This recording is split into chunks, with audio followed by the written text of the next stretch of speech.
இன்றைய வேத வசனம். Today's bible verse.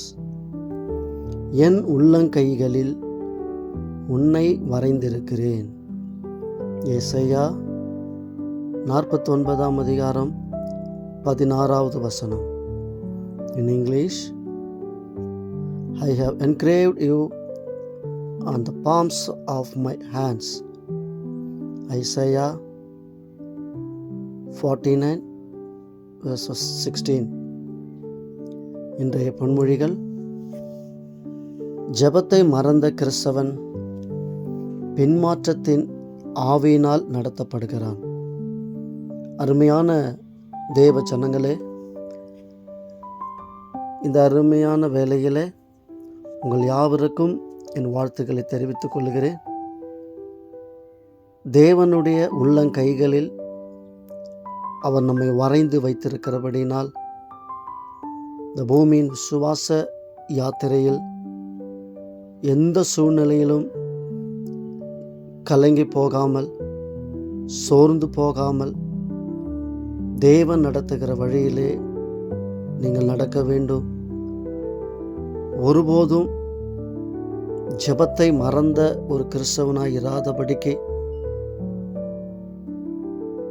ஜெபத்தை மறக்காம, ஜெபத்திலே தரித்திருந்து விட்டுவிடாமல் ஜெபித்து ஆண்டவருடைய பாதத்தில் அமர்ந்திருக்கும் போது நிச்சயமாகவே தேவன் உங்கள் வாழ்க்கையிலே பெரிய காரியங்களை செய்ய அவர் வல்லமை உள்ளவராய் இருக்கிறார்.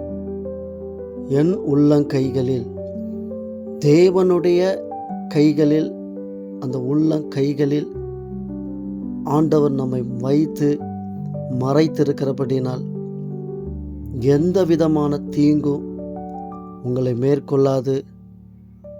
ஆபத்துகள், விக்கனங்கள் எல்லாம் கடந்து போனாலும் தேவனுடைய கரத்திலிருந்து விலகாதபடிக்கு நீங்கள் ஜாக்கிரதையாக இருப்பீர்களானால் அவர் ஒருபோதும் உங்களை கைவிடவே மாட்டார்.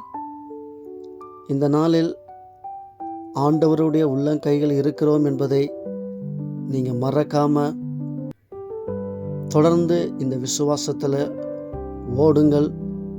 கர்த்தருக்காய் கிரியை செய்யுங்கள். தேவன் உங்களை ஆசீர்வதிப்பார். சோர்ந்து போகாதீங்க. நீங்கள் இருக்கிற இடம் சூழ்நிலையாய் சரியில்லாமல் இருக்கலாம். ஆண்டவருடைய உள்ளங்கையில் இருக்கிறீங்க. கலங்காதீங்க. தேவன் தாமே உங்களை நடத்துவார். நாம் ஜெபிக்கலாம். மகா பரிசுத்தமுள்ள தேவனே, உள்ளங்கைகளில் உன்னை வரைந்திருக்கிறேன் என்று சொன்னீங்களே, உடைய வார்த்தையின்படி எங்களை வரைந்து எங்களை ஒருபோதும் கைவிடாமல் நடத்துங்க. தேவனுடைய அனுக்கிரகம் எங்களோடு இருக்கட்டும். ஆசீர்வதியும். இயேசுவின் நாமத்தில் ஜெபிக்கிறோம் பிதாவே. ஆமென்.